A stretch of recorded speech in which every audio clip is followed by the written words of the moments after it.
नमस्कार, माझं नाव Atish Mahadev Ambore, MIMCG second year, Siddharth महाविद्यालय मिटमिटा, छत्रपती संभाजीनगर, औरंगाबाद येथून MIMCG थर्ड सेमिस्टरचं प्रात्यक्षिक सादर करत आहे.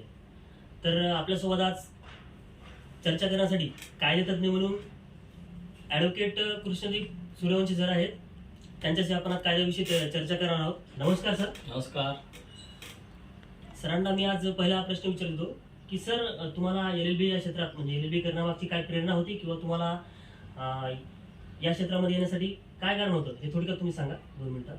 बर, तर माझी पार्श्वभूमी अशी आहे की माझे एक आतेभाऊ आहेत, त्यांचं नाव ॲडव्होकेट हनुमंत बलांडे. ते स्वतः वकिली करतात, 20 वर्षांची त्यांची वकिली आहे.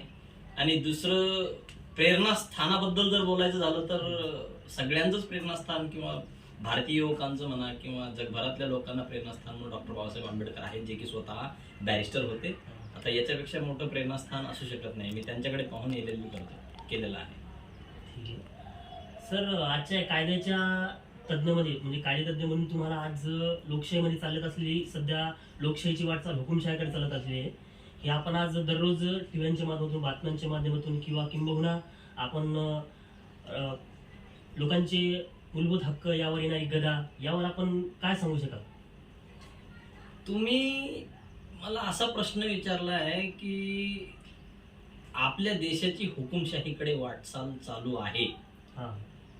ऍक्च्युली मी या प्रश्नावर थोडंसं वेगळ्या पद्धतीने बोलू इच्छितो.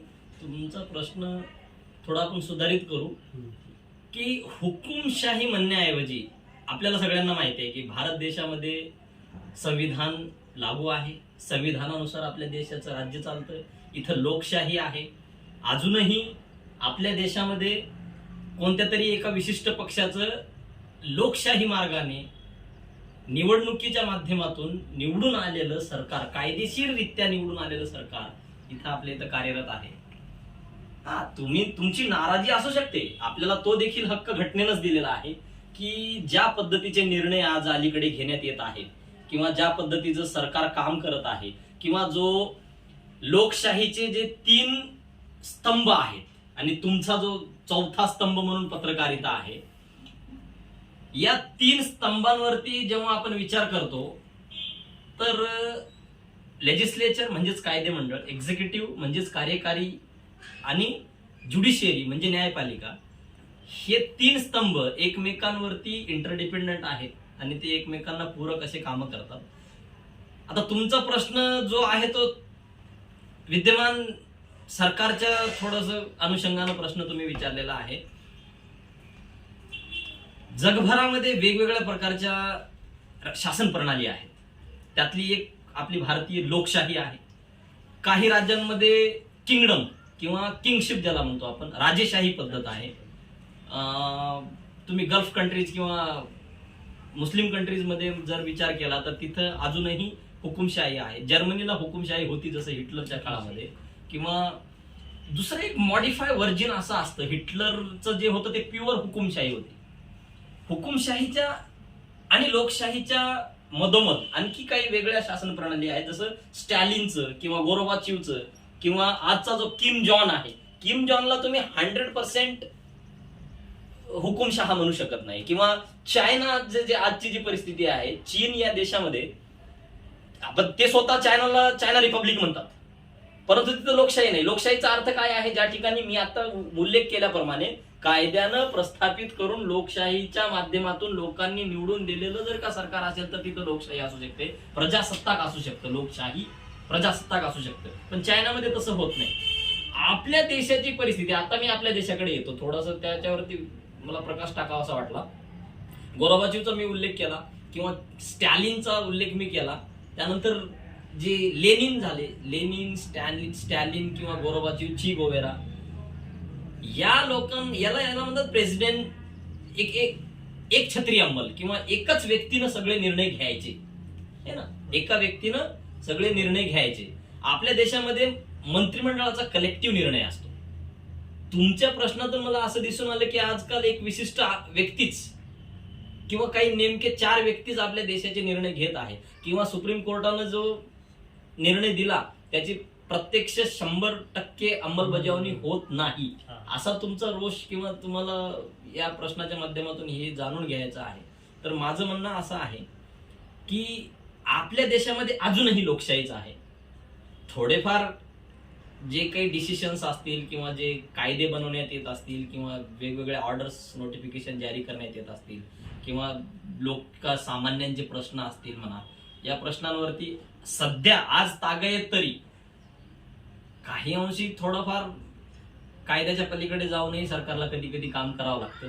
परंतु मी पण तुमच्या प्रश्नाशी सहमत आहे की देशामध्ये जो एक किंवा ज्याला हेकेखोरीपणा तुम्ही म्हणू शकता, थोडा जड किंवा अवघड शब्द मी वापरलेला आहे, एक प्रकारची हेकेखोरी चालू आहे की एकच व्यक्ती काही निर्णय घेतो किंवा एकच व्यक्ती सगळं सांगतो किंवा एकाच व्यक्तीच्या नावाचा सगळा उदो चालू आहे.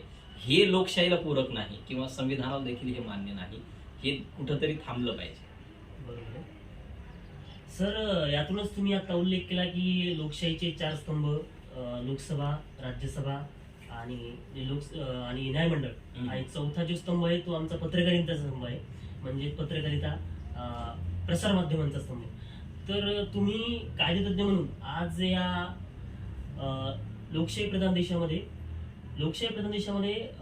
चौथ्या स्तंभाची म्हणजे पत्रकारितेची काय भूमिका असायला पाहिजे तुमच्या कायदेतज्ञाच्या अनुषंगाने तुम्ही काय सांगाल, किंवा त्यांची काय भूमिका असायला पाहिजे किंवा त्यांनी काय करायला पाहिजे लोकशाही वाचवण्यासाठी, लोकशाहीकडे लोकांनी वळण्यासाठी? मी आवर्जून उल्लेख केला. तिसरे तिन्ही स्तंभ सांगितले मी, ते आपल्या सगळ्यांना माहितच आहे आणि जाणीवपूर्वक मी उल्लेख केला पत्रकारितेचा. हा आज काय वातावरण आहे किंवा काय परिस्थिती झालेली आहे किंवा 10 वर्षापूर्वी किंवा 15 वर्षापूर्वी त्यापूर्वीच्या काळामध्ये जी पत्रकारिता व्हायची ती पत्रकारिता आज होताना आपल्याला दिसून येत नाही. तुम्ही म्हटले की व्हॉट इज द रोल किंवा काय भूमिका आहे कुणाची पत्रकारितेची. Mass media plays an important role, very crucial role, जो अति महत्वाचा जो रोल आहे किंवा त्यांची भूमिका आहे कशामध्ये, ही लोकशाही बळकट करण्यामध्ये. तुम्ही म्हटलं की लोकांना तुम्ही काय संदेश द्याल. लोकांना माझा एकच संदेश आहे किंवा मी माझ्या या तुमच्या छोट्याशा इंटरव्ह्यू मध्ये असं सांगू इच्छितो की पत्रकारांनी जी भूमिका सध्या निभावलेली आहे आजपर्यंत किंवा इथून पुढे जी जबाबदारी पत्रकारांवरती आलेली आहे किंवा पत्रकारांनी ती भूमिका जी आजपर्यंत पेलवलेली आहे, त्यामध्ये तुम्हाला लोकशाहीची मूल्ये, भारतीय राज्यघटनेची मूल्ये आणि लोकांचे प्रश्न याच्यावरती तुमचा सगळा कल असला पाहिजे.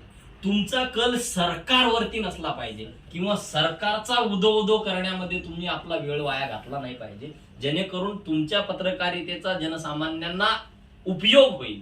अन्यथा आजची पत्रकारिता काय चालू आहे, मी तुम्हाला अगोदरच बोललो की एकाच व्यक्तीचं सगळं उदो करणं चालू आहे किंवा एका विशिष्ट व्यक्तीला खूप मान सन्मान किंवा मोठेपणा जे काही झालं, म्हणजे काही जरी केलं तरी फलाने आमकाने एका विशिष्ट व्यक्तीने केलं. हे पत्रकारितेमधून जे तुम्ही चुकीचा संदेश देशालाच नाही तर जगाचं लक्ष असतं.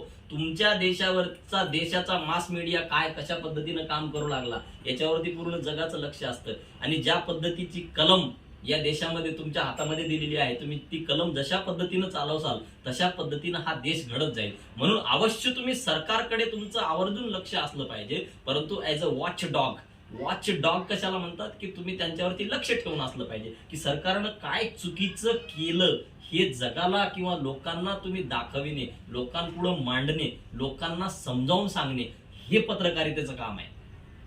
तर पत्रकारितेमध्ये लोकांचे प्रश्न कशा पद्धतीनं तुम्हाला त्या मुद्द्यांवरती प्रश्न निर्माण करता येतील याच्यावरती आजच्या पत्रकारितेचा फोकस आहे असं मला वैयक्तिक वाटत नाही.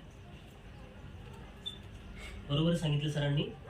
तर यानंतर सर, किंवा लोकशाही ही भारतात लोकशाही टिकवण्यासाठी किंवा लोकशाही प्रधान देशामध्ये सर्वसामान्यांपर्यंत हक्क पोहोचवण्यासाठी, इथल्या जनतेच्या शेवटच्या स्तरापर्यंत तो त्यांचा न्याय हक्क मिळवण्यासाठी इथल्या जनतेची म्हणजे सर्वसामान्य माणसांची काय जबाबदारी किंवा त्यांना काय रोल निभावावा लागेल की जेणेकरून इथली लोकशाही टिकल किंवा इथला जो राज्यकारभार जो शेवटच्या स्तरापर्यंत लोकांपर्यंत पोहोचल, यासाठी लोकांना काय म्हणजे जनतेने काय करणं अपेक्षित आहे तुमच्या मते? आता जनता लोकशाहीमध्ये पीपल सेंट्रिक गव्हर्नमेंट असतं जनतेला थोडं जनतेवर 1 मिनिटानंतर बोलतो मी. तत्पूर्वी पत्रकारितेवरच थोडस माझं बोलायचं राहिलेलं आहे. तर ते मी असं सांगू इच्छितो, पत्रकारांनी पत्रकार होण्याच्या प्रक्रियेमध्ये काय काळजी घ्यायला पाहिजे, की तुम्ही तुमचे जे पत्रकारितेमध्ये तुमचे मूल्य शिकवलेले जातात किंवा रिस्पॉन्सिबिलिटी शिकवल्या जातात, नैतिक मूल्य जे आहेत ते जोपासणं अति आवश्यक आहे. त्यासोबतच तुम्ही सखोल तुमच्या पत्रकारितेचा आजपर्यंतच्या पत्रकांचा किंवा आजपर्यंतच्या पत्रकारितेच्या इतिहासाचा तुम्हाला अभ्यास करणं गरजेचं आहे. दुसरी गोष्ट, यासोबतच हे तर तुम्ही करणारच आहे, तुमच्या जो कोर्स असतो विशिष्ट 2 वर्ष जे काही वर्ष कोर्स आहे त्यामध्ये तुम्ही अभ्यास करताच नक्की. परंतु माझं मत असं आहे की पत्रकाराला कायद्याची, खास करून भारतीय राज्यघटनेची सुद्धा माहिती किंवा त्याचा अभ्यास असणं हे अति महत्वाचं आहे मला असं वाटतं. जेणेकरून पत्रकाराकडूनच जनतेनं काय करावं या प्रश्नाला धरून मी ज्या अर्थी बोलतोय की जनता आपापल्या कामात व्यस्त आहे. जनतेला शासनात काय चालू आहे हे सांगायची जबाबदारी तुमची आहे. सामान्य जनतेनं काय करायचं, सामान्य जनता एकच करू शकते, काय वोटिंगच्या दिवशी जाऊन वोट करू शकते. एकदा वोट करून आल्याच्या नंतर सरकारमध्ये वैयक्तिक जनतेची काही चुका असेल तर त्यासाठी आपल्याकडे कायदा सुव्यवस्था आहे. जनता काय करू शकते तर योग्य नेता निवडू शकते, योग्य सरकार निवडून आणू शकते, लोकांमध्ये जनजागृती करू शकते की बाबा आपल्या देशामध्ये लोकशाही आहे, हुकुमशाहीकडे जाऊ नका किंवा असे विशिष्ट एका व्यक्तीला तुम्ही प्राधान्य देऊ नका.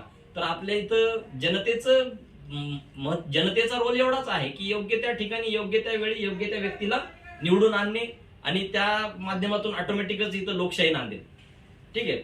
मग जनतेनं काय करायला पाहिजे, जागरूक राहून मतदानाच्या दिवशी मतदान करायचं. मतदान करत नाहीत जनता, काही असं आढळून आलं, भारत सरकारनं बऱ्याचदा उपक्रम चालवले की मतदानाच्या दिवशी सुट्टी मिळते तर तुम्ही ती सुट्टी कुठंतरी फिरायला जाऊन किंवा प्रेक्षणीय स्थळाला जाऊन भेट देऊन न गमावता तुम्ही त्या दिवशी मतदान करा, जेणेकरून 100% मतदान होईल. आणि जे जागरूक आहेत, जे सुशिक्षित आहेत, त्यांचं मतदान हे अति महत्वाचं ठरेल, जेणेकरून ते योग्य तो लीडर किंवा नेता निवडतील.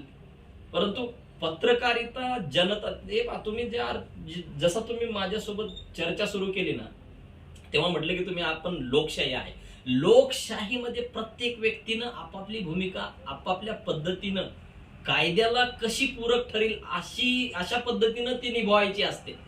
पत्रकाराचं तेवढंच महत्व आहे, वकिलांचं तेवढंच महत्व आहे, राजकीय नेत्यांचं तेवढंच महत्व आहे किंवा एखाद्या साध्यातल्या साध्या रोजगाराचं देखील तेवढंच लोकशाहीमध्ये तेवढंच महत्व आहे.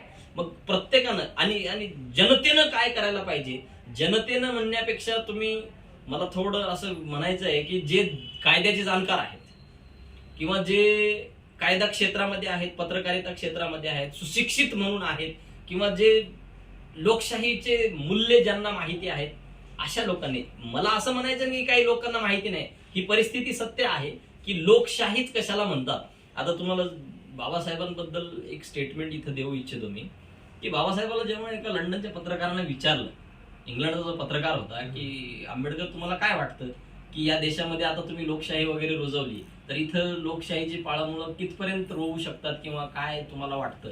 तर बाबासाहेबांनी सांगितलं होतं की इथल्या जनतेला लोकशाहीची सवय नाही, त्याच्यामुळं लोकशाहीची जी इथं जे भविष्य आहे थोडं मला डगमगलेलं वाटतं. तर हे स्टेटमेंट खरं होऊ न देण्यासाठी बाबासाहेबांना जे आपल्याला सांगितलं, जी भीती आपल्याला सांगून गेलेली आहे, तर ती भीती पुढे भविष्यामध्ये खरी ठरू नये यासाठी इथल्या जनतेनं जागरूक होणं गरजेचं आहे. योग्य तो नेता निवडणं, योग्य ते सरकार निवडणं, योग्य त्या दिशेनं देशाला घेऊन जाणं आणि सगळ्यांना सोबत घेऊन चालणं, सगळ्यांना समजावून सांगणं हे या देशातल्या प्रत्येक नागरिकाचं कर्तव्य आहे असं मला वाटतं.